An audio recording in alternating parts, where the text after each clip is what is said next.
Have you ever looked at a piece of art or architecture and felt that it just looked right?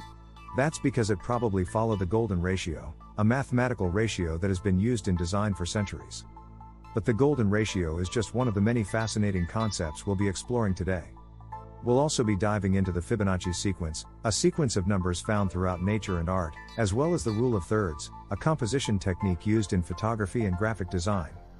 The golden ratio, also known as the divine proportion, is a mathematical ratio that appears frequently in nature, art, and architecture.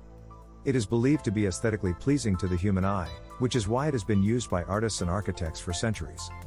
This ratio can be found in various objects, such as seashells, flowers, and even the human body. In fact, some believe that the golden ratio is what makes a face attractive. The ratio is approximately 1.618, and it is often represented by the Greek letter phi. The Fibonacci sequence is a series of numbers where each number is the sum of the two preceding ones, starting from 0 and 1. This sequence was first introduced in Western mathematics by Leonardo Fibonacci in the 13th century. The Fibonacci sequence is closely related to the golden ratio, which is approximately equal to 1.618.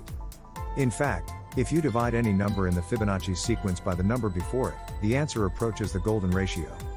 This ratio is found in many natural phenomena, such as the spiral patterns of seashells and the branching patterns of trees. Additionally, many artists and designers have used the golden ratio and Fibonacci sequence in their work to create aesthetically pleasing compositions.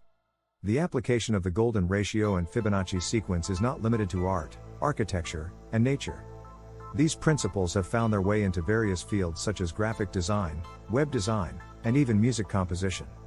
In design, the golden ratio is often used to create visually pleasing layouts by dividing the canvas or page into sections that follow the ratio. This creates a sense of balance and harmony that draws the viewer's attention. Similarly, the Fibonacci sequence is used to create dynamic compositions by using the sequence to determine the placement of elements within the design.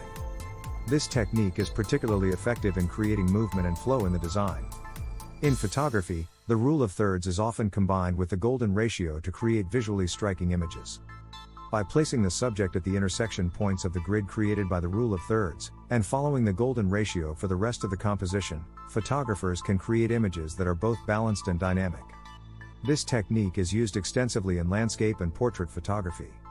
Additionally, the Fibonacci sequence is found in many natural patterns such as the spiral of a seashell or the arrangement of leaves on a stem. Photographers can use these patterns to create stunning images that evoke a sense of awe and wonder. The rule of thirds is a fundamental principle in photography and graphic design that helps create visually appealing compositions.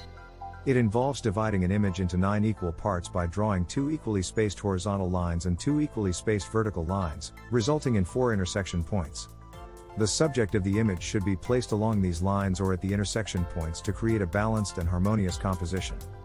This technique has been used by artists for centuries, including neo-impressionist painters who used color theory to create depth and harmony in their work.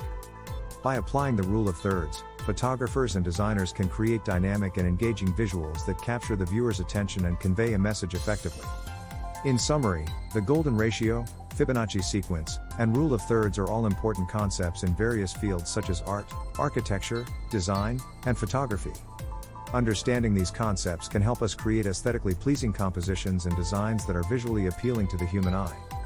By incorporating these principles into our work, we can achieve balance, harmony, and proportionality.